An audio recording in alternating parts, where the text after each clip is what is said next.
spent a night in jail. You know, I used to be a Bollywood dance choreographer. The weirdest thing I wanked over is definitely. Imagine if I had any fans from QI watching this. My family made these, bitch. You're so annoying. Look at me now. Look at me now. Are you looking? Good. So I want to address something you said to me just before we started rolling. Yeah. You told me that you'd had a wank in every place you've ever worked. There's real context to this conversation. weren't you paid to do have a word? Yeah. I thought that sofa was a bit sticky.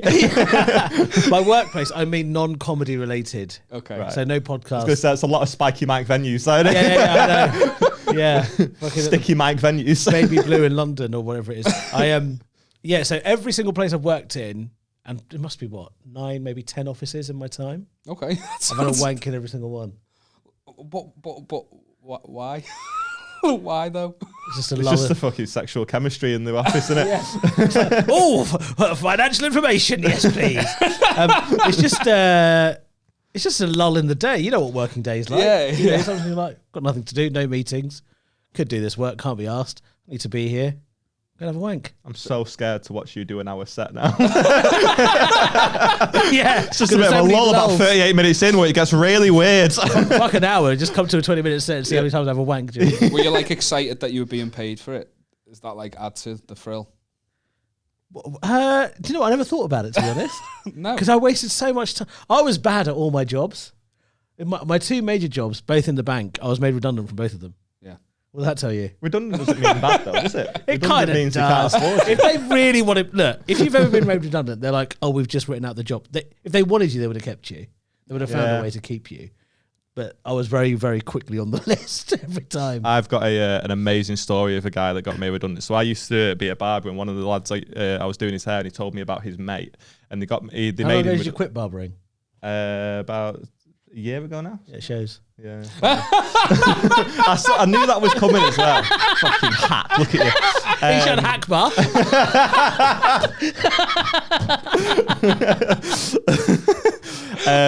But yeah, man, this guy got made redundant. And he obviously sometimes you get like redundancy pay for like a week's wage for every year you've worked there. He worked there for like 20 years, so they paid him like fucking 50 grand to make him redundant. He went on like an around the world trip.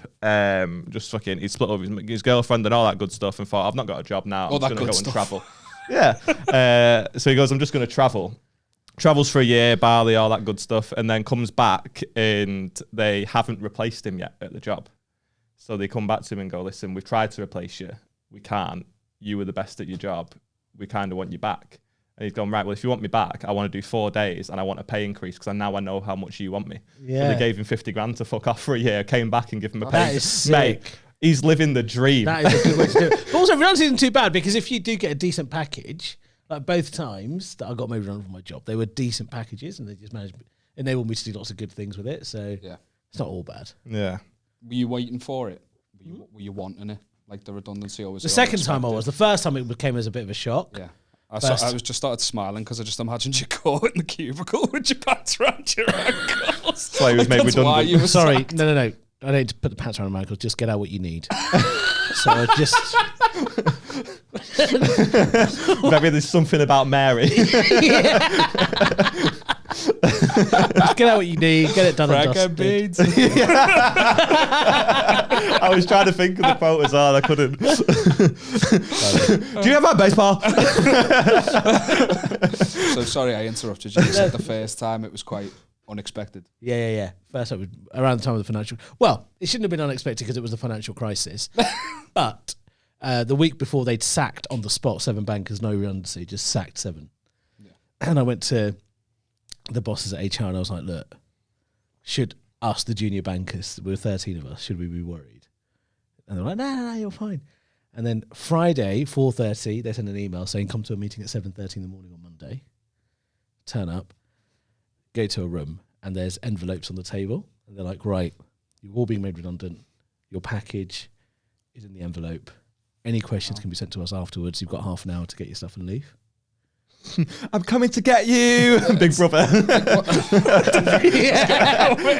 Say your goodbyes. Just being there running across. That's devastating. Just being told there's an envelope, no discussion, nothing. Yeah. You just fucking. When you go. said that, I thought of the scene in the Simpsons movie when he's like, I picked number 3. Yeah. Oh yeah. I was elected to read as a lead or some shit like that. Yeah. And then after that, I walked home, which was I worked in Central London, Mayfair, back to Essex, about 5 hours. Yeah, just to process. Just to process. I was like, fucking hell. Were you doing comedy at the time? No. No, so you didn't even like. And then after that, get this, I pretended for 2 months that I still had my job. To your family or just to Yeah, to my yourself? family. I was going to say, like, to myself, yeah. wakes up every day, puts a suit Yeah, on, yeah. sits on his bed. Yeah. Spend his days wanking in McDonald's. I put a suit on every day and just, I was like, Mummy, I'm going to work. Just fucking got on the Blended bus. it. Oh, nightmare. 'Cause I was just too embarrassed to admit that I got made redundant. Yeah, Like, I genuinely don't think that's embarrassing though. Getting fired is like, that's the. But they paid you to leave. Yeah, but I'm Asian. Right. Yeah, that's true. Yeah. I've only just noticed. Yeah. Just in case you don't know. Thought you'd been to Corfu. That's why it was fucking embarrassing. I was like, Jesus. Oh, Yeah, you already weren't a doctor. Yeah, exactly. And now you are nothing. Now I'm a nothing. What was the banker? What like that sounds. I was a very- private banker, so I did wealth management for celebrities. Ooh, Fancy stuff. It's very fancy that. Lots of footballers, actors, actresses, and that kind of stuff. Who was the biggest knobhead you met? Knobhead, Yeah. Cheryl Cole. Really? Seriously, Yeah. yeah. Oh, horrible. You mean Cheryl? Oh, Oh, yeah, Cheryl. she's dropped. Cheryl, whatever the fuck her name is. Don't dead name. Cheryl. Yeah. Yeah, Cheryl. She was just like proper diva-ish. Really? And then her passport photo, she looked so scummy. Oh, was it pre X Factor? Yeah, it was it? pre, Yeah. and you just like, oh, Got it you're taken at an horrible. Asda. Yeah. Just it was like one of those pictures you see going into a Newcastle nightclub because they've scanned it, and she just looked fucking horrible. Horrendous. She was just a horrible person. Did you have much interaction with her? Yeah, fair. Like it was like maybe 2 meetings, Yeah. and she was just like, That's why you had a wank in every workplace. yeah, exactly. Oh, I don't know. I can't do this. Oh wait, that's a lot of money. That was horrendous. You ever had a wank at work? Yes. Okay, good, cool story. Yeah, good. Now we had that chat. No follow-up necessary. Yeah. Why do you think I got sacked? We ran out of wax. What job were you in? I was barber, wasn't I? Oh, that makes it worse because you're then handling people's hair afterwards with your cummy hands. Yeah, I didn't Well, wash don't him, worry, you're it's right. just wax, mate. It's the joke I made, Oh, yeah. Oh, sorry, yeah, 30 seconds ago, yeah. sorry, yeah. Yeah. You get it now, don't you? But that is disgusting. Yeah, sometimes, like you say, it's a bit of a quiet day. No, I disagree. I've done it once and it was functional though. It wasn't for sexual. It wasn't like You work it was- from home a lot, though. No, this was like it was functional. I was working in a shop at the time, and I just started seeing me missus, who I'm with now, and we were like, she was coming round to ours like every night, and we would like it was. I don't want to sound like dead cheesy, but we were like up till like 5 a.m. just talking, but we'd only just started So seeing. you just each other. wanked instead. Well, there was no. They weren't fucking, they were just talking. We weren't shagging. Okay. We were just like, things were getting a bit hot and heavy, so I was getting all this build up. Because we were talking till like 5 a.m, I'd sleep, I'd wake up, I'd go to work. I had I didn't wank for like a week, but I was getting all this like build up. I started getting lower back pains. I was like in agony like that. I was working in a shop. I was on the shop But floor. what were you talking about? Well, no, it wasn't just the conversation. It was just him begging and was- her refusing. There was a lot of heavy petting and stuff. Like we Heavy like, petting? Like yeah. Like we're in a city zoo. Little goat. Ooh. It was dry hump central basically. That was pretty Right. much what was happening. Oh, for I a miss a week dry solid. hump. Have you had a dry hump? What, today? Have you ever had a dry hump? Yeah. Yeah, I love a dry hump. Oh, it was like it was pretty much we had sex, but used their leggings as a So, condom. but what? If you don't mind me asking, why didn't you have sex? I think because Man's we got no game. No, it was that's correct, as you can tell by the way I'm describing the story. But within that week, we were like already friends and stuff, and I think she just didn't want to do it in the first week. Like it was like a serious thing straight away because we were like already friends beforehand for a while. Right. So it wasn't just like a you know, we'd only just met and or anything like So that. over what time period were these conversations happening? Like, I'd say 5 days. I'd say Monday. I know how days work. Fucking Craig David here. Looking for a drink on Tuesday. We'll drive home on Wednesday. And on Thursday, Friday, yeah. Liam wanks at work. No, it was functional though, because I was getting lower back pains, and I was looking it up, and it was like blue balls. It's like an actual medical thing. I thought it was just like a bullshit. It's a medical thing, and it said that the only cure is immediate release. So it took me You sound like you've rehearsed this. I love that. You know what? I love that he had lower back pain. He was like, it could be my kidney, or maybe I just need a wank. this week. It's such a bloke response. Cured it. Oh, my foot's swollen. Oh, I'll wank it off. Can't be gout. Oh, the picture of health, me. Look at me. I've not even had wine this week. Yeah. I've never forgiven myself. I for fucking it. love that. I had lower back pain, so I wanked it off. The worst, it was in a shop though, like, so there was no, it wasn't like a cubicle situation or a men's toilet and a women's toilet. It was just one toilet for everyone, and I felt What kind of shop guilty was it? about that. I worked in Giacomo. Like, we sell clothes for the old. That's my big Twitter man. profile, Giacomo Athlete. Is it? Yeah. Yeah. Yeah. No, I used to work there. That's sick. Mate, best discount I ever had in my life. How Used big to was the smash that cubicle? discount. It's a fair question, isn't it? Not like these H&M things where you fucking can't even put your top on. Do you know, I'd genuinely clean up the shop floor of a night, and I'd go in the changing rooms. I and imagine I'd if you were find- wanking, you were. You'd need to, wouldn't you? I'd go in the changing rooms and I'd find like empty Greg's wrappers and stuff. And I'd be like, boys, you're letting the side down. Like, Yeah. don't live to the stereotype. Do you know what I mean? Why are you, No, but it's great. why are you trying on clothes and eating a sausage roll? Why is this happening? I remember walking into a Zara once looking for some trousers, and as I was looking through the trousers, this guy sauntered up to me like he was on fucking Queer Eye or something. And he had some clothes on the other arm, walked up to me and goes, the largest waist size we have is 32. And just walked off. And I was like, you fucking prick. He was right. But that's not the point though, is it? It's just the way he sauntered up to me, like, you're not going to find anything. One of our pals went into Hollister once and he had a similar sort of thing. He put on like fucking 36-inch jeans and they were just fucking, they would not fit in. Do you know what I mean? Like they were like a 28. Yeah. And he said, have you got these in like a 40-inch? And the guy just went, no. Yeah. And I got angry because I was like, my family made these, bitch. So don't be sassy with me. I can make one phone call and get them made, you dickhead. I used to get proper stressed about like getting clothes and stuff. I'm not trying to fucking cry for the fat man, do you know what I mean? I've done it to myself, but I used to hate shopping for clothes, and working in Giacomo was just a godsend because everything fit. Yeah. Discounts up to the eyeballs. It is loved tricky it. because I don't know if you've ever had this, where you go into a shop and the first thing you ask them is, what's the largest size you've got in this? Do you do Yeah, that? yeah. I Not do so that much all the anymore time. because of all the body positivity. Yeah, but yeah, it used yeah. to be like that a lot. That's one useful thing about I do that in a brass house. Yeah, of course you fucking do. You do. He does look like the white me though, doesn't he, Liam? Do you reckon? Yeah. Actually, I'm Yeah, seeing it. yeah, to be fair. Fuck's sake.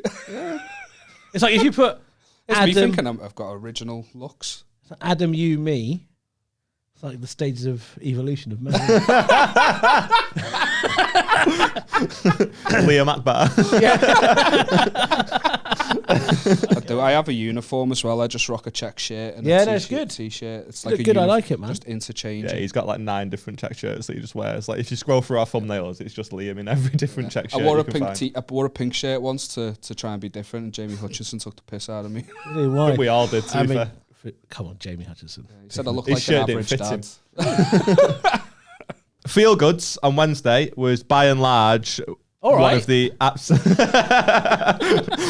just one of the absolute worst gigs I've ever done in my life. Really? It Where were was you? so bad. It was the one you did a couple of weeks ago in Stockport. Oh, Yeah. feel good. Yeah, just You didn't horrendous. feel good? No, I didn't. No, Why? felt bad. What happened? What was the issue? So you'll know what I mean. Joe, when have you ran a gig before? Have you Yeah. a resident host of a gig? Yeah, Have you like maybe 6 months in gone down and there's 60 people there, but only 3 of them have been before?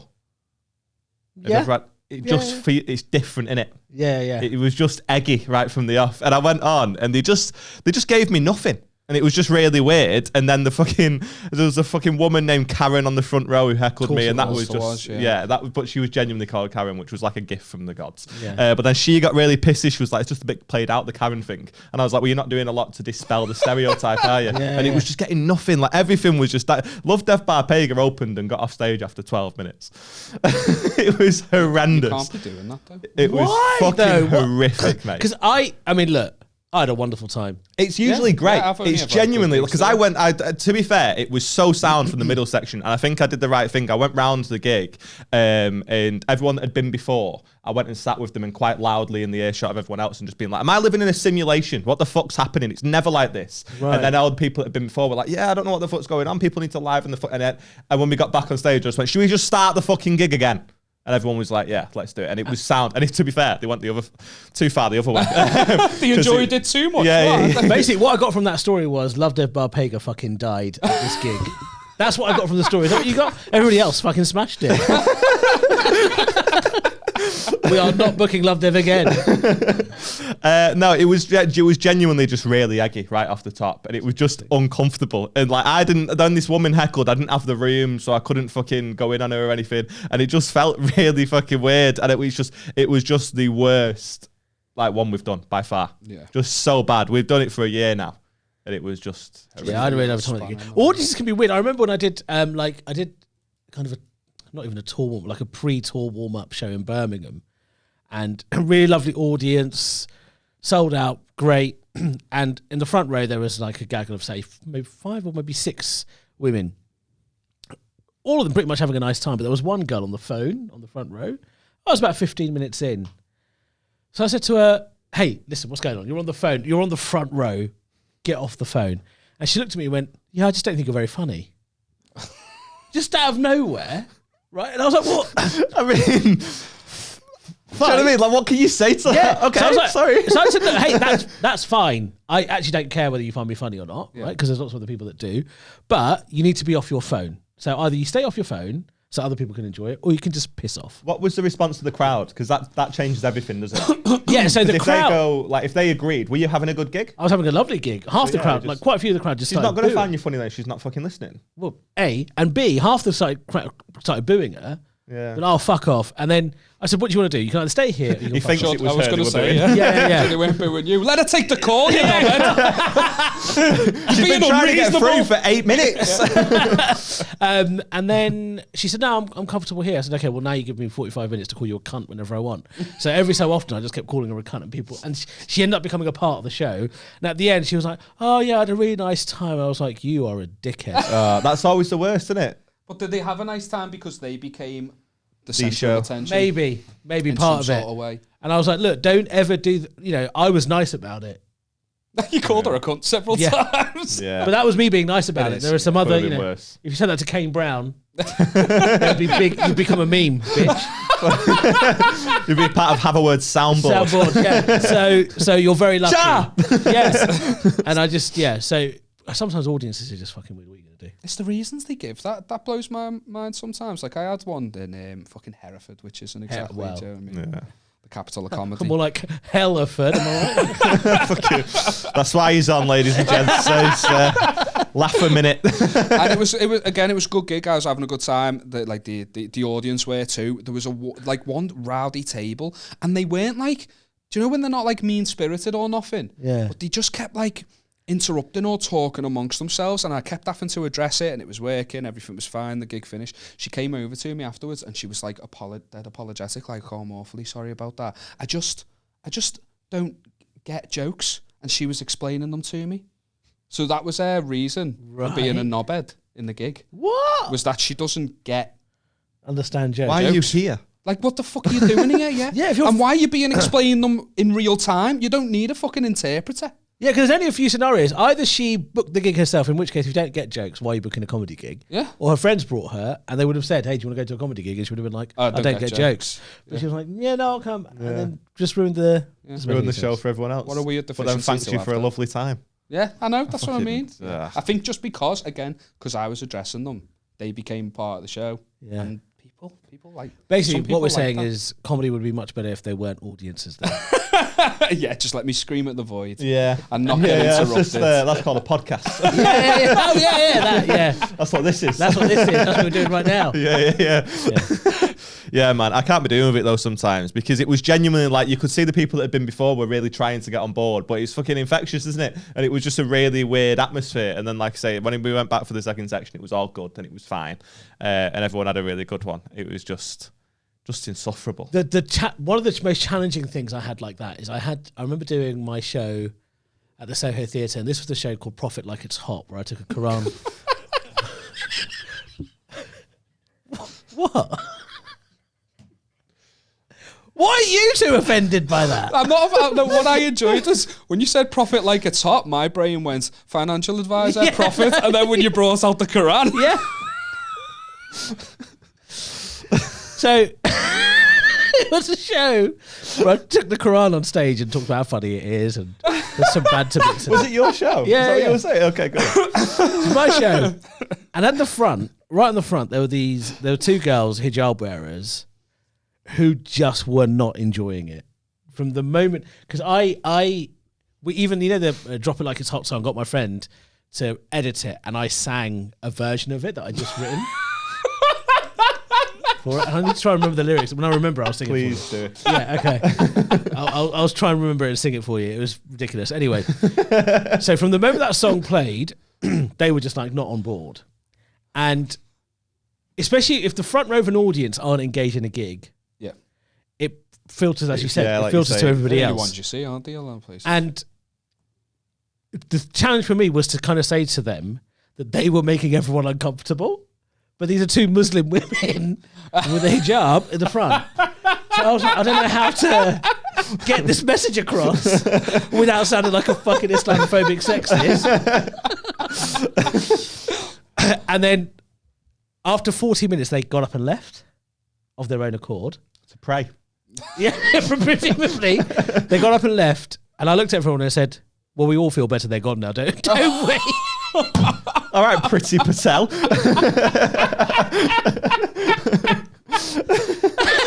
But there was a real release of tension as soon as they left. So Yeah. it worked. It did work. It You did were work. addressing it. Well, I was desperate for that woman on the front row to go. Like, I thought in the interval she would leave. And she just didn't, man. And I was like, fuck it, why could you possibly... There was two girls. This was what was weird, right? Because I felt like when I was on stage, I didn't have the room. And I thought they semi-agreed with her when she heckled and stuff and she was being generally quite cunty. Yeah. I thought they agreed, so I couldn't go in on her. And then when it went to the interval, I went to the toilet and on like 4 separate occasions, like people came up to me and was like, fucking, we need to do something about cunt corner. It got named that by fucking, by like a table of 6. Do you know what I mean? Like we need to do Right. something about cunt Cunt corner. corner, right. And then when I was just like, can you feel it too? And they were like, yeah, we hate them. And I was like, show it. Yeah, Because that's the only way to win. If Yeah, I yeah, go yeah. in on him and you guys stay silent, I look like a cunt. Yeah. Yeah, If you yeah. get behind me and go, yeah, you're ruining the show for everyone, then they go, oh fuck, maybe we should fuck off. But yeah, man, they just stayed and they're getting married in July. I told them I'm free. I've not had a call yet. But Who's getting married? Karen and some- Karen and some fucking guy that One she of the was guys with. from that Yeah, they crew. were like in their 50s or some shit. Been together 10 years and getting married or something. And I just It's was like, always I just the went And dead you know nice. that much about them. Well, this is it. I just You went had dead no nice. And was choice. like, oh, congratulations, you're having a wonderful time. Pander to them. It's always the second or third marriage lot that are the worst, aren't they? Like, Yeah, if, as like, soon as he said the age, I was yeah, like if there's a hen do and it's their second one, game over. No point doing the gig. Yeah. Fucking diabolical. Well, like I say, there was 2 girls there, and they were just fucking. They thought the show was all about them, and they were just fucking, they were just Were they wearing a hijab insufferable. by any chance? No, they weren't. We don't let them in the gig. Yeah. Yeah, Aaron had the Quran on stage. Yeah. Quran. Come on. Hey? That's why he hosts the podcast. Yeah. Where's yours? Right, Tez. The idea behind the podcast is basically talking about negative things. Yeah. I wanted to know what's like the slyest thing you've ever done to anyone. Like the slyest thing you've ever The done. slyest Yeah, thing. just something sly or snide. Is there anything sly you've done This to is a anyone? very good question. The Putting you on the slyest spot. thing that I've ever done to anyone. I'm not a very sly guy. It's not really my thing. I'm not very... Your Honour. Yeah, I'm not a very sly person. I mean... Can be non-deliberate. I haven't done anything sly, but I have spent a night in jail. What did you do? Well, I was going through a really tough time many, many years ago. And I think I've talked about this in another pod probably, but I was sleeping on a bus for a couple of months. And after sleeping on the bus, I decided to go back home. How much was your ticket? Huh? How much was your ticket? I had like a monthly pass thing. Sick. And you just fucking went round like the... Yeah, the overnight 25 bus? The 25 bus, yeah, from London to Oxford Circus. It was the bendy bus. They used to have bendy buses back then. What's a bendy bus? It was like I know what you mean. one level. It's just like, it's not a double decker. Right, yeah, we have. Looks like an accordion in the middle. Oh, Yeah. yeah. And you slept in the middle. Yeah, basically. And then, so I stayed on it all night. Anyway, it was a really tough time. A homeless man tried to steal my hearing aid. We'll talk about that another time. No, we'll talk about it now. What are you talking about? Was he also deaf?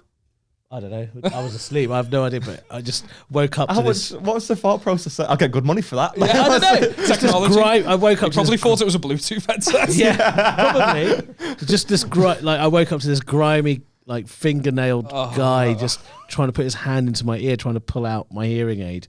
What the fuck are you doing? And that was the moment I decided to go back home. Anyway. Oh, so you were homeless by choice? Yeah. Voluntary. There's a lot to unpack, right? There's so much to unpack. You've just glossed it over all these fucking like all these key details. Yeah, all these caveats that change the story. You weren't homeless. You just went out and didn't go home.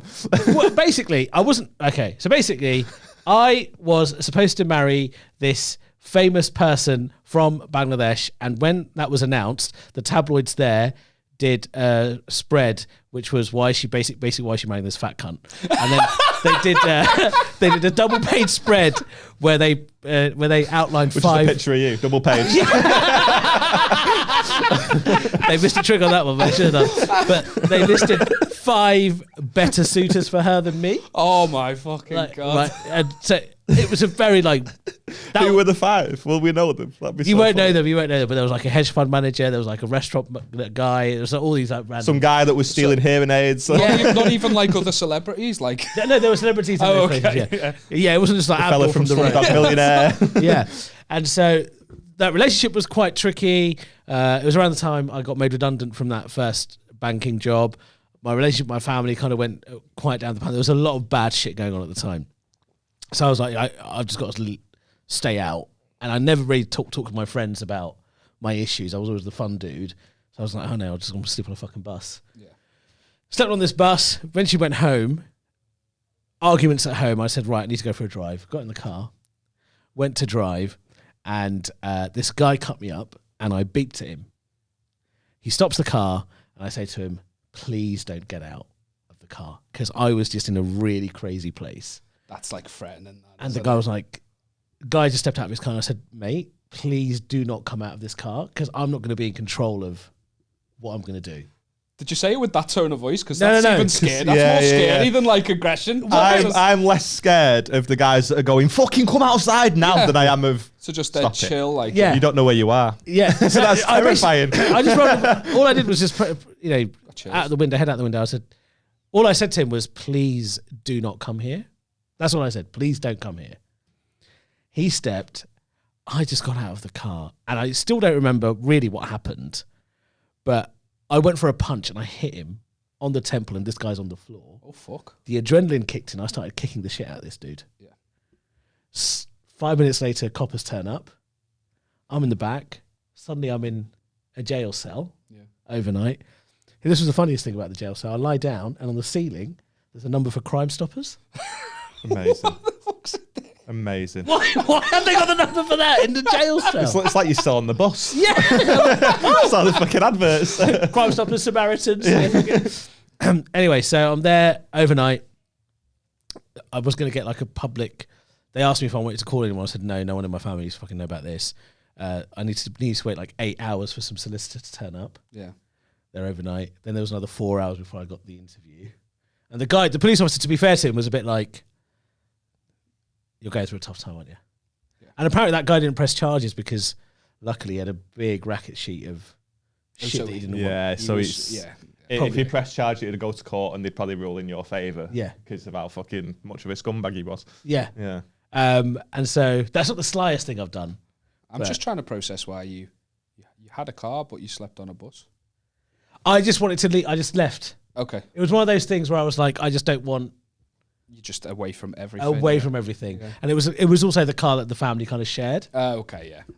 So I was just Can't do the school run if Eshaan's and sleep in the back seat. yeah. Go, fuck off. My dad's trying to steal my hearing aid. yeah. It wasn't the hose guy, it was just your dad. On his way to work on the bus. Yeah. So that's not, I don't think it's answered your question, but I can't think of anything sly that I've done. No, that answers The only other thing that's probably sly is all the financial products that I sold that led to the financial crisis. But that is all the offshoring I did. I didn't know you'd been. So you've got a criminal record because you didn't press charges, but I got a police caution. Yeah, right. Yeah, I got a caution. It's pretty sick. Fucking Eshaan. And then 2 years ago, I got an ASBO. But what did you do that? Pissing on a police station. Amazing. I don't know why is public pissing an issue? Yeah, why is it an issue? Fucking does my head in. Why is it a pissue? It shouldn't be a pissue, should it? Come on. How are you Northwest comedy royalty? Come on. How is like Couldn't fucking gold like that, mate. how have you? What's the pissue? Why can't you piss on things though? Yeah. Well, I don't think on a police station is probably. Yeah, I mean I get that. You can piss most maybe places. around the back of it's not like why is it would they rather you piss your pants? Why did you not know it was a police station? I was hammered. I had no idea it was a police station. Oh my God. That's an unfortunate. There's like a police station every 30 miles. That's unfortunate, isn't it? Yeah, but also the only police station, building you pissed on. Weirdly, it wasn't that clearly marked. Really? Yeah. Yeah, it was Unmarked police station. Yeah. It wasn't clearly marked. Also, I was really hammered, so I didn't fucking know what the fuck was going on. Yeah. And they raped me out in Aspo. I'm learning so much about you. Like you say, we've only met once before prior to today, and now I remember the first time we met. Actually, it was at Sensei's birthday. Yeah. And the first thing you said to me was that Beth was out of my league. And I mean, it's fair. Yeah. Facts. Would I want it any other way though? And also that I smelt really good. Both of which are true. Yeah, you do smell really good. Yeah. And yeah, I liked your vibe. Liked. What's up, guys? Thanks so much for downloading the podcast. Listen, if you are watching on YouTube, please do us a favor, drop the video a like, comment, subscribe, do all that good stuff. It really does help more than you think. And if you're listening on Apple Podcasts, Spotify, Amazon, or anywhere that you get your podcasts, please give us a 5-star rating. If you think we're worth less than that, just don't rate it. Don't be a nib end. Don't be a Karen. Do one. And if you wouldn't mind, give us a follow on social media as well. It's at Spread Negativity Pod on absolutely everything, except for Twitter, where it's at S Negativity Pod, because Twitter is a gobshite, and we didn't realise that has a character limit until we decided on the name. So fuck you, Twitter. Let's get back to the episode. I have found the song. You found the song. The Profit Like It's Hot song. Okay. I want to play it for you. Please do. Do you mind? No, absolutely not. I do not mind at all. I want you to send it to me.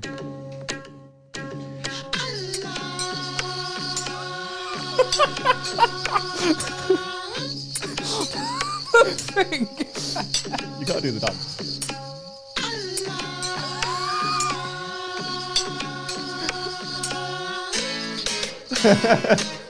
Alright?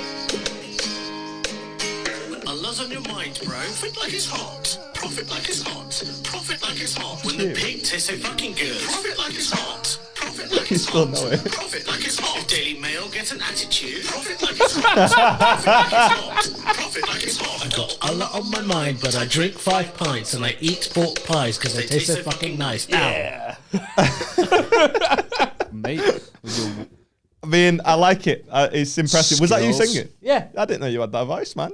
Fucking Oh, yeah, no, Finn mate. who, mate? Mate, I've got some pipes on me. I've got some proper good pipes on me. I can sing. Do you ever sing at like Eid weddings and stuff? Eid weddings, Eid weddings. Eid celebrations and stuff? Because obviously that we were talking about that before. Yeah. And I said I really want to do something. Like I want to go to like a Muslim wedding. It just looks sick because like fucking English weddings. Asian weddings are so much better than English weddings. Yeah. No, sorry, Paul, your wedding was amazing. He's not watching this. Yeah, Asian weddings are amazing. You know what the average cost of an Asian wedding is? 30 grand. Yes, £37,500. That's insane. It's though, really that, expensive, yeah. isn't it? But they are the best events. They're so much fun. They go on for about 5 to 7 days. It's a proper week-long thing. Yeah, isn't proper it? week-long It's like- thing. So what's the key differences? The food is better. Okay, get on. I mean, that's a Straight given, away. isn't it? That's I a had given. fucking fish and chips at the last wedding I went to. Did you? Yeah. That is why do white people have such a terrible attitude to food? They spent 300 or however many fucking years in all these countries, and they just got fish and chips out of it. And you think, come on, that's a waste of energy, isn't And it? they have to put loads of salt on it just so it tastes of something. Yeah. I can't believe it. Anyway, what a waste. The food is always amazing. The music, the dancing, the Do you play colours. Do you play that? I don't play that. But you know, I used to be a Bollywood dance choreographer. Huh? You know, I used to be a Bollywood dance choreographer. Are you fucking messing? You keep dropping all these little fucking... Yeah. Are you really? We're going to need you to prove it. Well, I can't do it now. There's not enough space. Or people. Nice. I love how that was the only reason. We've not got the facilities for that. Yeah. Man. Not enough space and not enough people because you need at least 150 in the background to do the dance properly. So how long ago was this? I was a Bollywood dance choreographer from the age of 11 to about 24. Choreographer at 11. Yeah. Oh, I'm very, very talented. Prodigious talent, mate. What can't you do? I was like Ravel Morrison. When did you start Billy stand-up? Elliot. Bally Elliot.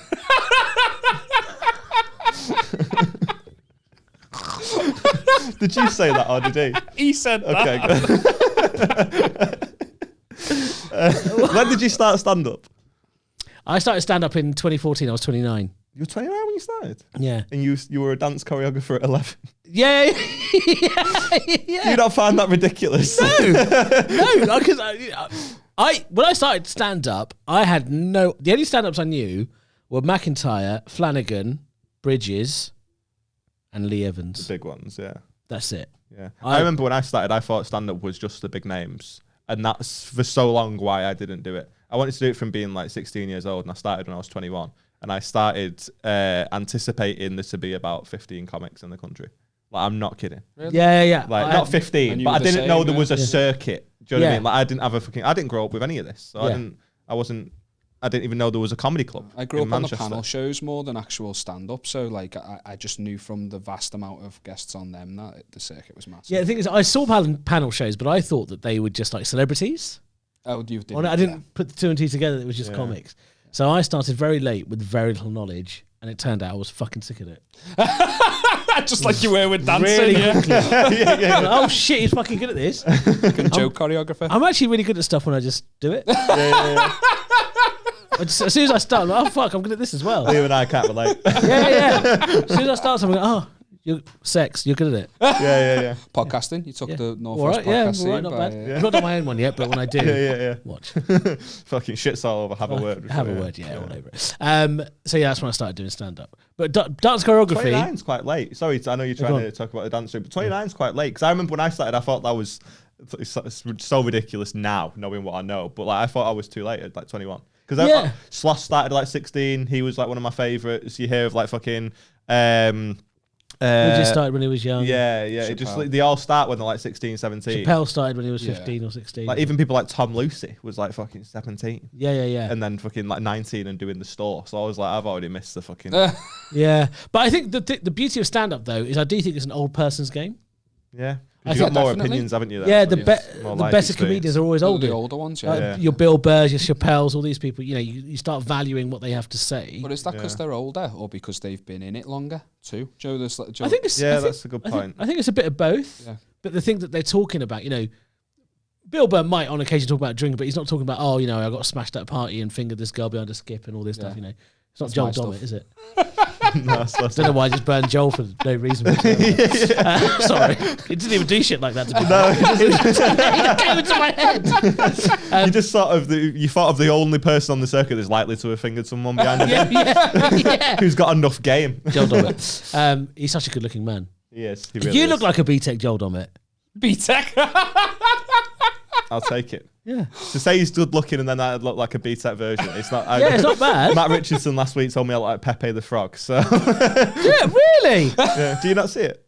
No. I appreciate see that it, because we've yeah. had about 3 comments since saying we had it.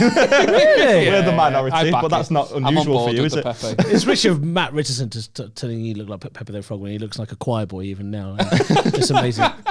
Don't know why you're just burning Matt for no reason. Matt deserves it. I love you, Matt. He had a lot of stuff to say about you, actually. Did he? Yeah. What he the fuck did he say? He just said he used slurs a lot. Did he? Yeah. Very Which ones? hateful. All of them. Go on.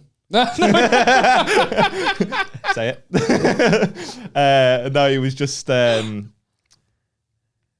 No, now I want to know what he said. He didn't say anything. He didn't mention me at all. No, Why? we said who's the guest next week, and I said Eshaan's on, and he was like, "Oh, that fucking." Cunt. Oh yeah, Matt Richardson. We did a gig in Amsterdam together, and I did the first 45 minutes smashed, and he died for the next 45. Yeah, he said that he dies quite a lot of gigs. Yeah, he dies a lot. Yeah, Yeah. he's not very good. Amsterdam. I'm joking. Is anyone else you want to go in on? Right, these are the comedians I hate. Okay, so Please This do is the that. best That'd place be to do so it. funny. Least eyes on it. So go for it. Go for it. no, mate. He'll be a good boy. Describe them to us, and then we'll work it out, and the listeners will be like, "Oh." Yeah, but then you'd be like, Eshaan, the common denominator seems to be that they're all women. No, I'm joking. Describing their genitalia. Yeah. What made you give up the choreography game then? Yeah, we'll When did it get too intense? How did you get out of Good it? interview. I'm impressed. Too many women there too. Yeah, so basically, at 19, I had a chance to go to Mumbai and do it professionally. Okay. So I was really thinking about doing it as a job. What a fun job to have, Yeah, right? definitely. And my parents were like, absolutely no fucking way. We didn't work this hard for you to be a fucking dickhead dancing. Look at me now. And then... look at you now. Yeah. Yeah, look at me now. Look at me now. Are you looking? Good. What do you see, big boy? Hey? Say what you see. Catchphrase. There we go. Right. Ate all the Mr. Chips.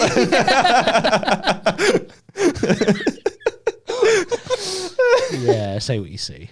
Yeah. So yeah, 19. Then my parents would have forbade me from going to India. Carry on. You'll carry on. And then I can't carry on.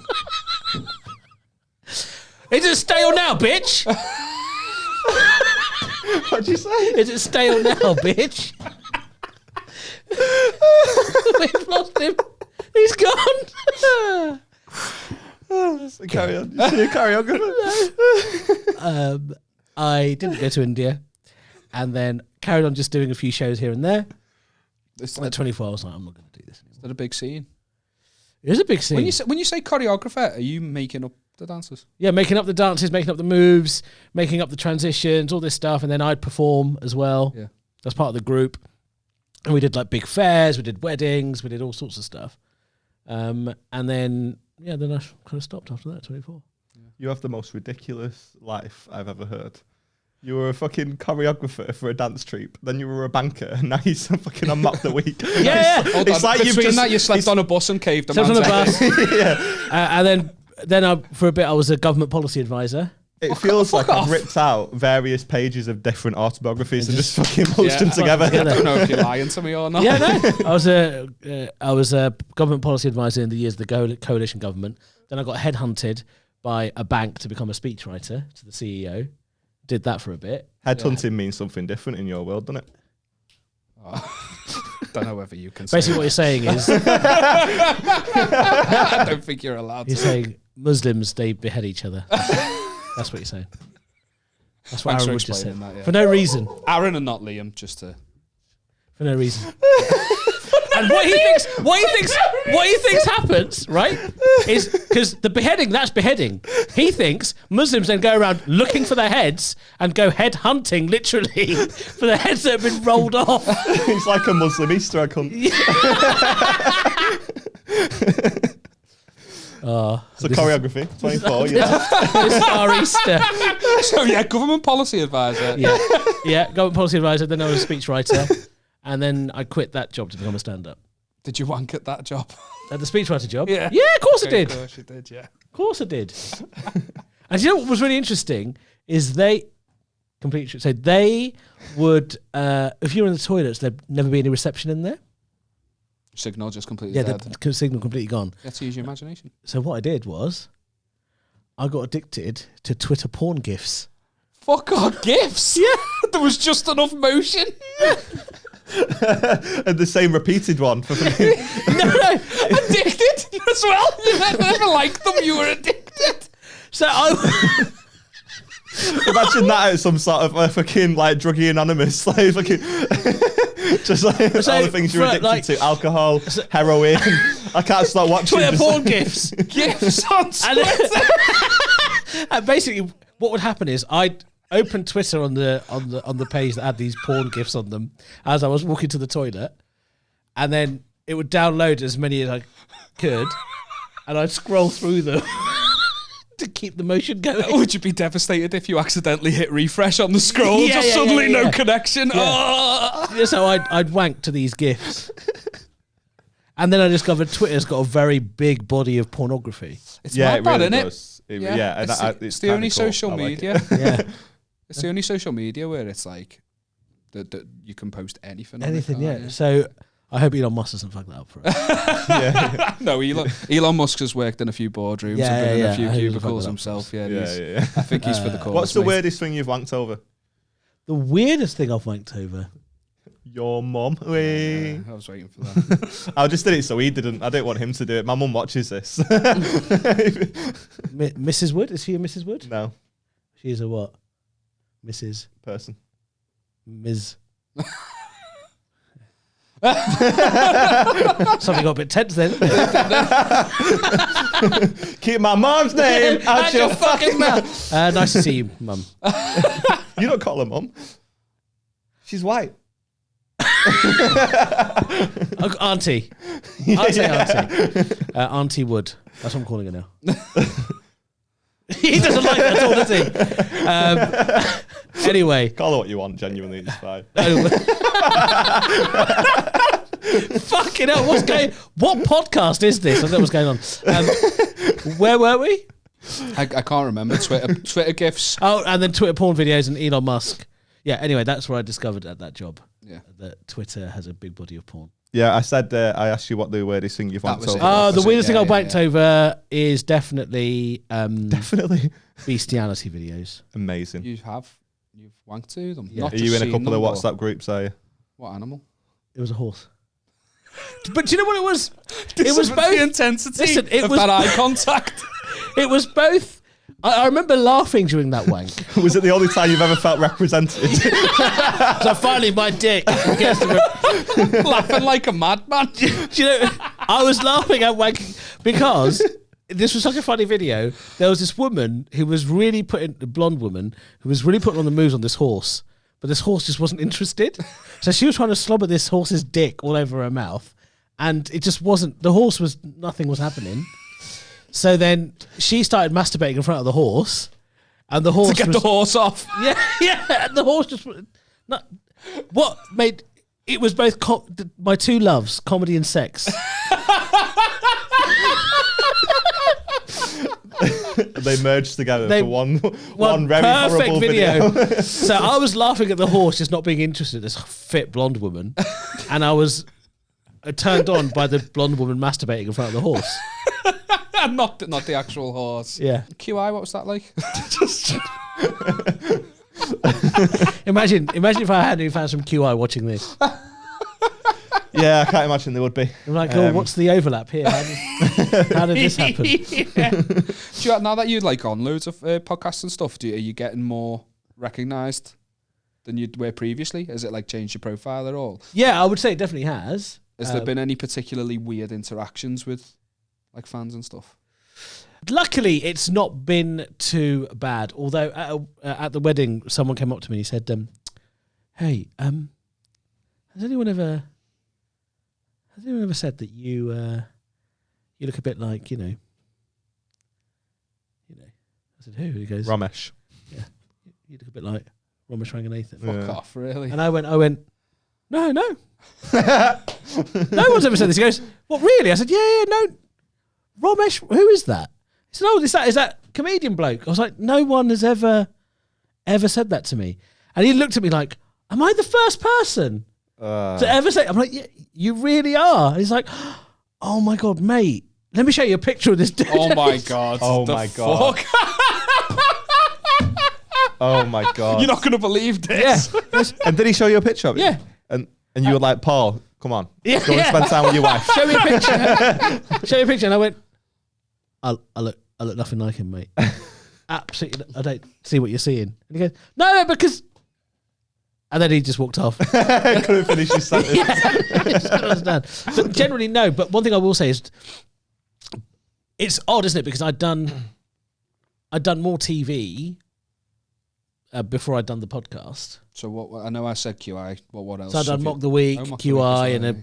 few other smaller bits and pieces here and there, which I'd done before I'd done, a video podcast. And so many more people know me from the pod. I would almost say that's a given though, because when you're watching Mock the Week, I don't think anyone watches Mock the Week religiously. Yeah. But Do you like, think it's a have a more word, I've got engaged fans that are audience? tuned in and they will not miss an episode. Yeah. Whereas I think Mock the Week's it's background noise for me at least. I don't know, and it Yeah. always was like even before It was for starting me and I was on stand-up. it. But that's what I mean. Like panel shows in general, they are just I'm eating my tea. And, Yeah. You know what I mean? You're not like actively sourcing. Oh, I've got to watch I Mock the did Week this like week. me and my dad did when I was younger. That was like kind of my intro to comedy was panel Before they shows, started which is ticking boxes and that. Yeah. which is mad to Before be they fair. started putting these hat bars on. Yeah. Lovely. I used to love like the panel shows and that, but like obviously now I know that they're not spontaneous in the way that it's portrayed. It's like Yeah. But it's all it has changed a lot. But also, like I've been doing comedy 8 years now, which in the grand scheme of things isn't really that long. Yeah, it's not that long, is it? But- 'Cause I've been going for like 3.5. Yeah, So that's fucking nearly half the time, and, isn't it? but you, 3.5 in pandemic years, right? Yeah. So it's like 1.5 years, I guess. Yeah, I guess two years, something Yeah. like that. Because we had that bit in the pandemic, didn't we? Where we were allowed to go out. But I've kind of learned that because in the 8 years I've done a lot of gigs, but to lots of different audiences. Yeah. So like I do a lot of Asian gigs, I do a lot of Muslim gigs, as the bad boy of the Muslim comedy scene. Speaking of bad boy of the Muslim comedy scene, right? It's completely true. You So did one last night, didn't you? I did a Muslim gig yesterday. The Frog. Huh? At the Frog once. At the Frog, yeah. And it was absolutely brilliant. It took me a long time to learn how to play those gigs. But I used to be, many years ago, on Muslim dating apps. Okay, this really Yeah. it's like a special apps. Yeah. I'm So, just completely Please, ignorant. what are they called? like Minder. Fuck off! Is it called that? Yeah. Fuck off! There's the Muslim Hinge, which is Minge. No, that's a joke. Yeah, you don't say. Hey? Like what you see? It's like regular Hinge, but hairier. You got to swipe east to find out. Anyway. Right.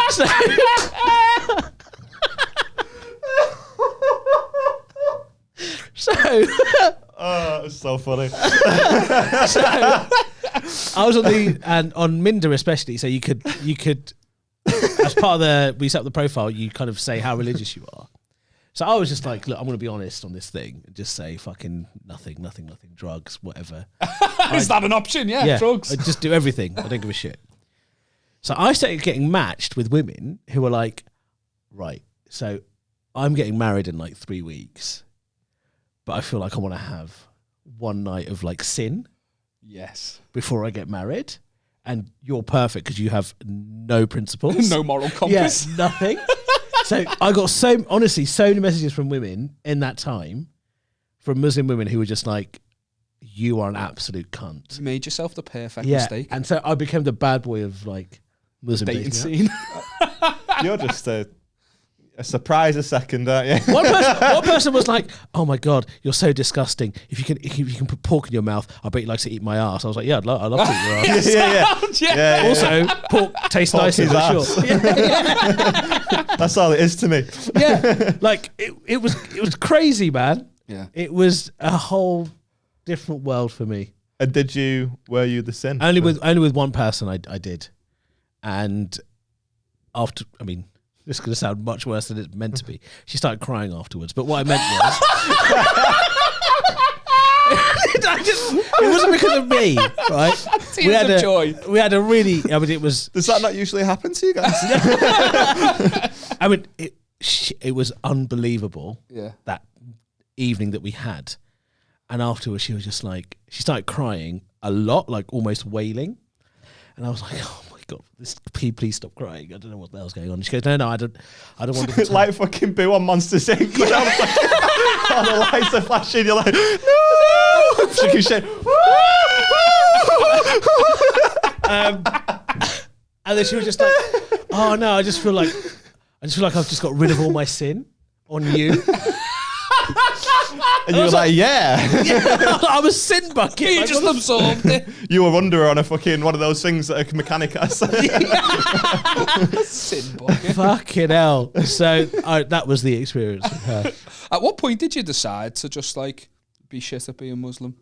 Like at what point were you like, I'm not asked? Thing is, were you a practicing Muslim for most of your life? Yeah. At what point? Yeah, what year? I just made that assumption based on what. Yeah, no. I was a very practicing, was a very devout. I used to lead the call to prayer in my mosque. If you don't mind me saying, you've devoted your life to being anti-Muslim now, I think. Well, it gives that vibe. You're pissing on police stations. Yeah, I people. know. Thing is, it's not even that. I think what it is like I was very religious and really believed in Islam and really valued. And to this day, I'd say I value a lot about Islamic philosophy. I love and I think it's beautiful. I went to a Church of England school, so I was like the first Muslim choir boy. Loved that shit. Loved that shit. In fact, at Christmas once, I remember playing on the keyboard a Lord of the Dance remix for my Muslim family. And they were like, what the fuck are you doing? Was it that song? yeah. I danced in the morning when the world was big. Back in the choreography days. Yeah. With the Lord, did you relate? Yeah. Yeah. And then my mum went to Roman Catholic school, so she was familiar with hymns. But she was always a bit like, we're telling you Islam is the best because we're Muslim, but Jews would be saying that about theirs, Christians. So just be respectful of all these faiths. Yeah. And then what then happened is in the mosques that I went to in the UK, they weren't teaching me the Islam that I was being taught at home. And I kind of get it because the mosque here is it's a community hub, certainly when I was growing up. And, Muslims and Asians were getting beaten the shit out of. So you're in the mosque trying to stay away from all this stuff. Yeah. And if you come into the mosque having just been beaten up, your reaction is going to be, well, I need to go and beat these fucking white cunts up for what they're doing. Over time, it just seemed to get within the mosque, just their defense mechanism was to become more aggressive. Yeah. And some of the stuff that, I remember one of the earliest lessons, they said, if you don't die a Muslim, you go to hell. So I said, well, what happens to my best friend Japri, who was a Sikh guy? What happens to him? And they were like, well, he goes to hell if he doesn't die a Muslim. So I just burst into tears. Yeah. And then how old were you at this point? I was 7. Jesus. Oh, fucking hell. Heavy that, innit? Yeah, and then the imam just slapped me across the face. Called you a bitch. Yeah, basically. So, what's wrong with you? A week later, the same thing happened. It was a G.I. Jane joke. Yeah. Keep the Sikh's name out your fucking... We're the only podcast doing Chris Rock jokes. And then the following week, the same conversation was about what happens to gay people. And this imam's interpretation was they get stoned and all this. And my mum, one of her best friends was a gay guy. So I said, well, what happens to I used to call him Chinu Uncle, and Chinu. What happened to Chinu Uncle? What happens to him? And he goes, what do you mean? And I said, well, I'm pretty sure Chinu's gay. Like, he's got a boyfriend. He was like, oh, he's going to get stoned to death. So then I just burst into tears again. Jesus and he slapped me across the face again. Surely you can see that this is not helping. Do you know what I mean? Yeah, all the stuff that he's saying. So that kind of stuff happened. So that was kind of the first time where I was like, why is he reacting like this? This doesn't make sense. And then over time, I started making a separation between God and the body and the soul. Yeah. And then I got to a point where I was like, hey, do you know what? I believe that there's a higher power, whether that's a God or an energy, I don't know. But all this prescribed religion stuff, I was a bit like, it's all individual. That's all nonsense. And also, maybe this is just because I'm a fat cunt, but I was like, why would God care about what I put in my body? Yeah. Why would he care? Yeah. That's do you still subscribe to any? Do you believe that, like, do you subscribe to Islam now? Obviously, I know you don't. You eat pork and stuff, and you're not really. Yeah. You don't follow you're not practicing, as you say. Yeah. But like, do you still believe that there's that there's a God up there? And I believe that there's something. Because people, like they're so proud of their non-belief system, aren't they? Do you know what I mean? Yeah, like, and also we just die and that's it. And it's like, well, that sounds really depressing. Yeah, and also being an atheist now is pointless. Yeah. It's not cool. When atheists talk so fervently about being atheists in a world which is basically a lot less religious than it used to be, it doesn't make any sense. If you're an atheist at the height of, say, the Christian Reformation or the height of Islamic Enlightenment, then you've taken a position. Yeah. Then you're like, yeah, I'm going against the grain. But now if you say an atheist, they're two a penny. Just like, Doesn't make sense. So right. and so for me, I'm like, I think there's a higher power. You know, I've talked about the fact that my mum died. I buried her. In my head, I can't get over the fact that that's it. Yeah. That I buried her and she's gone. Yeah. You know, so I believe that there's something. What that is, It's whatever you need to get through life, isn't it? It's your business. Yeah. So that's just it. But me drinking or me eating bacon or whatever. Look, there are some Muslims. You know, I remember doing an interview for the Evening Standard where I talked about this kind of liberal upbringing, and someone messaged me, Muslim person, who was like, your mum deserved to die. She gave you this kind of upbringing. And you're thinking, well, if you're considering yourself a Muslim, I don't think that works, bro. Yeah. Do you know what I mean? So pick and choosing the bits that apply to your I find, I'm not saying that like Muslims, I'm saying all religion. Yeah. Individuals, especially really like devout and intensely religious people, they still pick and choose the parts that apply to their individual belief system. Yeah. And so and so now I'm just kind of a bit like, there's a lot about Islamic philosophy that even now, when I hear things, I still value. Yeah. And, you know, Islam especially is a way of life, and there's stuff in there which medically has been proven to be true even now. Scientifically has been proven to be true even now. And these were revelations in a book centuries ago. So from that perspective, I'm like, this is amazing. And Islam itself, when it was born, was way ahead of its time. Yeah. Astronomy, algebra, fucking women getting the right to divorce their husbands. Nowhere in the world was anybody doing that. And so that stopped. That kind of Islamic enlightenment of just wanting to ask questions. The Ottoman Empire was a Muslim empire. They all drank. Oh, really? Yeah, everyone drank. I feel like all of this is stuff, though, that we aren't told. Yeah. Because they paint you to be in a certain way. Put it this way, like, I didn't know that they were the first to allow women to divorce. Quite openly, people will say that actually Muslims don't let women have any rights. Do you know what I mean? Yeah. Like, they'll say that a lot, like in third world countries and stuff, you can't wear for certain things. And obviously that is true in so many countries. But also they don't tell you about the points. They don't. And I think it's over the time, it has become a bit like that, where in a lot of Muslim countries there are certain oppressive things. But I don't blame Islam for that. No. I blame the patriarchal societies that then said... Within that country. Yeah. So look, I'll give you an example. Suddenly this has become quite a serious podcast. I didn't expect that to happen. I find it dead interesting. No, this is it though, man. You've come with a different perspective than fucking Matt Richardson will or Phil Ellis. Do you know what I mean? Like, it's not fun anymore, is it? But when the Taliban usually come into power in any country, the first thing they do is they ban women from getting an education. The first thing they do. Whereas in No, I'm joking. which is why the whole Malala Yousafzai was such a big thing. But Islam is very clear about the role of women and the importance of women being educated. Oh, really? Because they are seen as the people who spawn children and raise them. Yeah. Now, in a modern eye, women just raising children, is that all it is? Shut up, you feminist pricks, chill the fuck out. But if that's the view of women, you know, one very famous passage in the Quran says, heaven lies beneath your mother's feet. In this world, while you're alive, you'll be addressed by your father's name. On the day of judgment, Muslims believe that you're called by your mother's. So if they value women so highly, why? How can it be that women are seen as second-class citizens? Yeah. It's not Islam's fault. No, it's Saudi men. It's the people within Yeah. that. Yeah. And so that's why you now have... you get that with absolutely every walk of life. It's like Christianity too. Yeah. There's like different factions, you know, who believe different things. And now you get to the opposite end of the coin where you get to like fucking Dubai porta potty. Have you heard about this? No, what's this? Please do tell me though. Emiratis, right? Rich Emiratis, what they do is they will find women and invite them and pay like upwards of 60,000, 70,000 pounds and either let them shit on their chests or they shit on the woman's. And where do you say this is? Dubai porta potty. And I read that and I was like, women are so lucky. Would you want that opportunity? Yeah. There's a I whole would too, economy to be open to fair. women that isn't open to us. Yeah. Yeah, I've always said this. Funnily enough, I said this last night. I said to Beth, because we're a bit skint at the minute. We're going away next week, so we're saving up loads and stuff. Just Why'd you go and shit on Eshaan's chest? I'll give you 500 quid. Mate, if you were willing to pay her, I'd ring her up now. I'm not kidding. Like, I said this to her yesterday, not about that, but I did assume that you'd be into it. Yeah, I've not mentioned it recently. But no, I'm I said not, to her, I'm like, not Asian. It's just loads of women shitting on me. if I was a woman, if I was a woman, you're so annoying. You're so annoying. I'm having so much fun and I'm hating it every same time. I said to her, I was like, if I was a woman, I would be loaded. Oh my God. I can't even tell you how much money I would make online. Yeah, I would Like, sell. it would be sickening.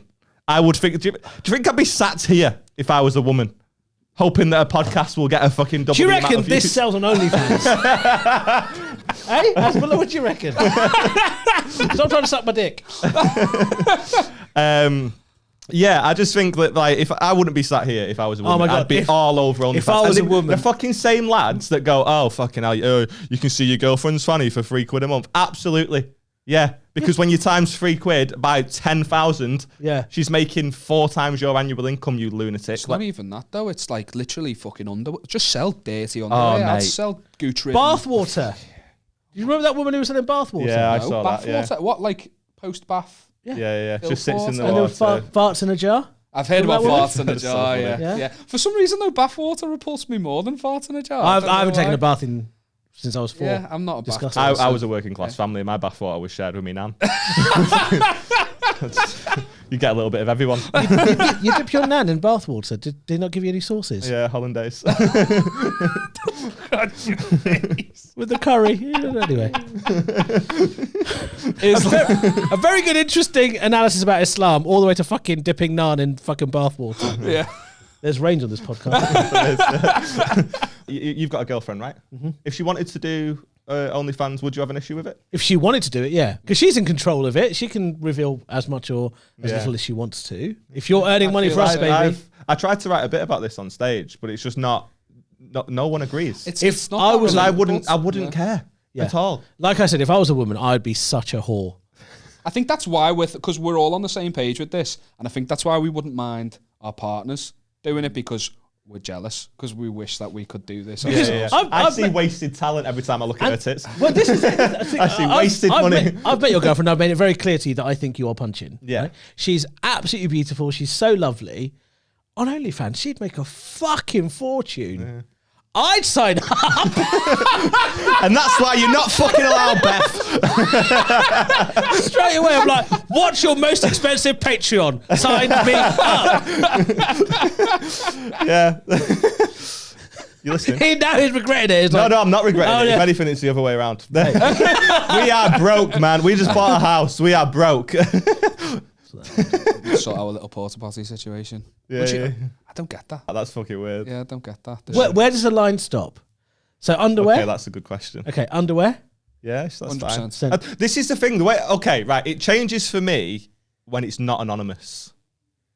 It changes for you when it's not. Okay. Do you know what I mean? Like, if you know it's Beth, now I'm like, Yeah. Especially with wanting to do stand. I wouldn't, if she wanted to do it, I would never in a million years stop her. But when people know it's her, that's when it's. But it's when it's some fucking guy in No, I'm Texas. not asked. It's just a pair of tits to him. Well, do you know what I mean? It doesn't matter at all. Oh, do you mean like you've met her? Yeah, when Yeah. people Yeah. people I know and respect and peers and stuff are able to. That's when I'm like But I also think that after 2 months, I'd just be like, it's whatever. Like how he said no in respect and gestures at you and didn't even look at me. You can't afford her fucking Patreon. That. My You've brother. mocked the week money for us. My brother is recently divorced, happily divorced, and Is there any other kind? well, yeah, exactly. And he found out 6 months after he got divorced that his ex has set up an OnlyFans. Has he subscribed? No, because basically a friend of his does OnlyFans. If he's happily divorced, I can't imagine he wants to see it again. Yeah. And Curiosity.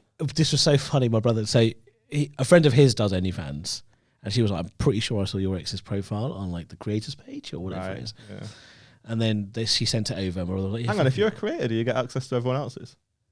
I think you can see who other creators are? Oh, I was going to say. I don't know. Yeah, So then, Give me a minute. cleaning horse car. so he checked it out, and he was like, "Fucking hell, that! What a response to the divorce!" And then it was so funny. We were in the pub, and he goes, "She wasn't even that fit." I was like, "Oh." I also hate that because you were with her, you fucked hard. Like, you were the, do you know what I mean? If you, Yeah, but then you're shitting on yourself. Yeah, I said, "Why?" He goes, "I was sad."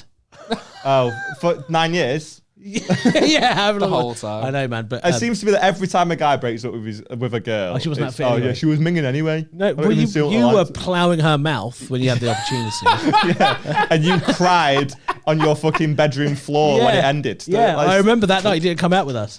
Are we having that? Are we having that, boys? Solid, that one. I'd watch that on OnlyFans. The week. Oh, lucky never mind. It's empty though, isn't it? Yeah, It's- that's the problem.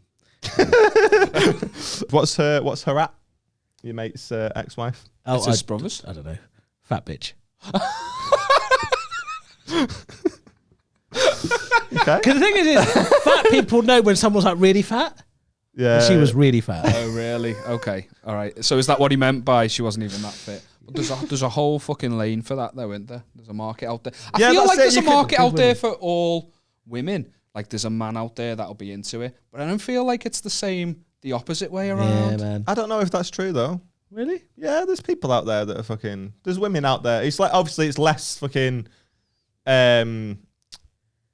What's the word? Broadcast. Yeah, like it's like there's not as many, of course, but there will be someone. But the that's thing is, into- the narrative is slightly different because if you're a big woman and you're into big women, right, as a bloke, then it's quite a positive thing. Whereas I've had girls in the past who are like, "Oh, I'm really into dad bods." I'm like, "Fuck off." Yeah. yeah, it's Do you offensive. know what I mean? It's a bit more offensive. Yeah. So I mean, look, there are loads of women. But on the into flip side, I'm really skinny, and it's like laying on a You're not really skinny. You're not really skinny. You're fairly skinny. What's Yeah. your waist size? It's like 34, 32, 34. Yeah, that's something. not really skinny. No, not at all. But yeah, man, like there is a market there for everyone. I really do believe that. You can, you don't say yourself. Oh, I get a lot of pussy. I am absolutely fine. I said you were How long you been often with your girlfriend? Huh? How long you been with your girlfriend? a long time, very long time. I often talk about how I'm never really incentivized to lose weight because I get laid so much. Women love me. When no one reacts, you just sound like a knobhead, don't you? I don't care. This is the thing. I don't know what it is. I often get surprised by it. But some of the women I've been with, sometimes I look back and I'm like, fuck. Is part of it because you do stand up though? Before I Oh, was, it was I was even getting before laid that. long before stand up, mate. Don't worry about Yeah, but there's getting. Don't laid worry because- about it. I wasn't worried. But yeah, like I find that even like after doing stand up, like we talked about this when you had he was at a show recently and a girl stuck it on him in a way. that Yes. was not. Never happened to me before in my whole life. How'd you Not feel? even from me missus. I felt alive. But I went home and bragged about it to her. I had to remind her what she's got and she has to And what work did she harder. She actually just looked at me smiling while I told the whole story and then just when she'd have only been disappointed. She gaslighted me and I just Yeah. Did you have sex at fell in line. No. That is a shame, isn't it? Fucking embarrassing, isn't it? So you didn't have sex with her when you met her? Yeah. Yeah, you're not having sex with her now? I'm saving myself to marriage. We'll get married in September. He's Muslim. No, I'm not saying I actually believe you for a second. don't Yeah, he's give getting off married. those. Don't He's give getting off married. those. You are vibes. getting married. I'm Wanna getting come? married. But to this They're person. serving fish Yes, and chips. yes, It's going to be great. Yeah. We'll say, no, the food's Are you having a alright. Muslim wedding? No, we're doing a traditional English. shit foods. Traditional. Yeah, you're not invited. traditional. No. No blacks, no dogs, no Irish. Yeah. Have you had sex? What? Have you ever had sex? Yeah. Is it good? Do you like it? What is happening? I feel like I'm talking to me dad. Are you any good? What? Are you any good at it? Are you any good? Oh, fucking hell. Right, I think we need to wrap this up now. Where's the spread negativity bit? It's very, very positive, this whole thing. Is it? Yeah. You think so? Yeah. Don't know. Oh, you that's punched just a because man's you're head on. You're in. just fucking... You're bringing the positive, aren't you? Yeah. Talking about your... I don't know. There was a financial crisis. There was redundancy. They're all positive A things. man though. got battered. Your hearing aid nearly got stolen. Yeah, but it's talking about They're fun. not isn't it? negative enough. No. They're like, well, this is. I'm sorry. we'll invite you to get Well, this something is off your chest. this is what, it comes at a good time. Your question. If you come into the podcast because Eshaan's on, essentially we've called it Spread Negativity because usually when we have a different guest, they're really moany. Shout out Phil Ellis. And surprise, surprise. yeah. And basically, there's just so much love and positivity in the world, and it's a piss take of that. We're going to find the negative and make it funny. It's not been that negative as you astutely it hasn't been pointed at all. out. There's a section at the end called Off Your Chest, and we just invite the guest to get something off the chest. So, Eshaan, do you have anything that's upset I you? do actually. Where I live, I have a driveway because I'm doing well. Yeah. And the next door neighbours, they don't because they're dickheads. I know where this is going. And they've got, Oh, no. there's a bay for 2 cars, right? Yeah. What the missus does is she parks her car in the middle of the 2 bays so that no one else can park either side, waits for her husband to come back, Moves it over. and then moves so that someone else can park. Die And in a our fire. house, there's 3 of us. We've got 4 cars because I'm doing well. And it gets very frustrating that I can't park the car. She should die in a fire. Isn't that annoying? I hate It's it, mate. horrendous. It's yeah. such a horrible thing to be doing. I've got issues. You don't round sound ours like with the parking. reason this hasn't been that negative though is because even you said that with like a I just find it really frustrating, but I just try Oh, not to no, let it no, bother this me. thing is- Like you don't 'cause seem all that angry about it. No, Usually, like we asked Touchy what he used to get off his chest, and he was like, "Fucking right." Yeah. No, because the thing is instead of getting angry, I Just get key a even. car. You get even. So go on, what you do? It's like it's lying in the middle of their bed.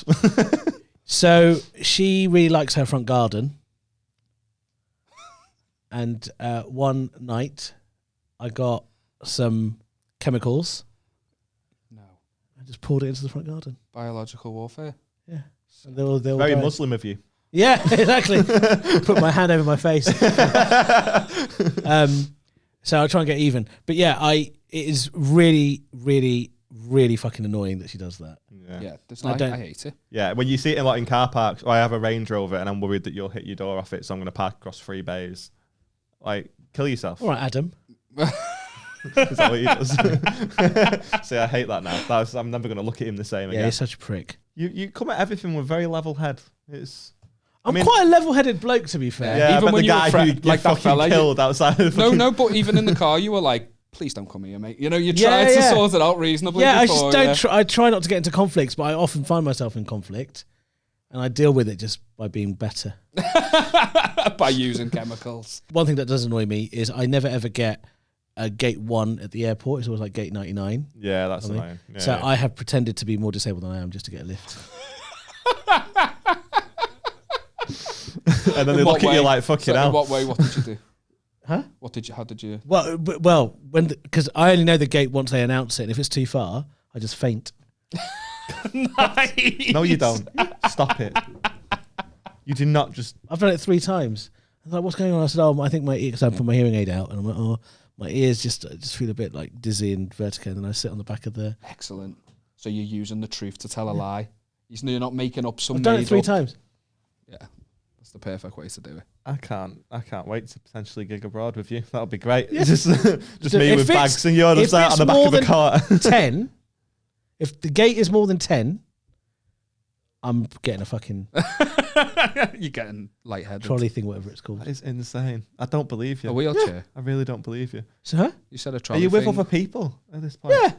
And what do they do? Do they get They on the just car? walk.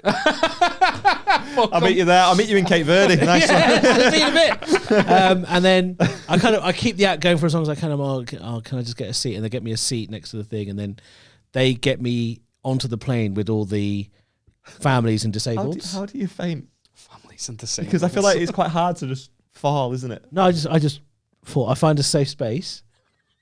Just fall. Is it like the fucking like Johnny Knoxville can throw himself downstairs and not Yeah, get hurt? He knows yeah. the way to fall. Have And I you always pre- make sure you that I land so perfected that I this? land like my head hits my arm. So I'm always like that. Do you throw in a little twitch? Yeah, a little bit depends. I mean, I can't imagine the fear when they see an Asian man in an airport just fall to the floor. Yeah. Right, and then I like kind of, and then they come and like shake me, and I'm like, what? It works every time. Yeah. You're an Don't think absolute it'd work for lunatic. me, though. I don't know how to feel about you. Oh, fucking hell. Anyway, thanks for coming on. We really appreciate it. Have you got anything you want to plug? Just go on my website. Got loads of fun gigs coming up. I'll be on tour with Tez Ilias and Dan Nightingale this year. So come and check me out there, and loads of fun projects and stuff coming up. Are you touring yourself? Hopefully spring next year, yeah. Spring of March onwards. So Sick. keep an eye out for that, yeah. Well, that'll be on the website. Yeah, all on the website, eshaanakbar.com. Sick. Okay, good stuff. Give us 3 things that you hate. 3 things I hate. Fans of Liverpool Football Club. Liverpool Football Club. And Adam Rowe. I think... I hate people who don't use cutlery properly. Oh, you hate Genuinely, I've broken up with people because of it.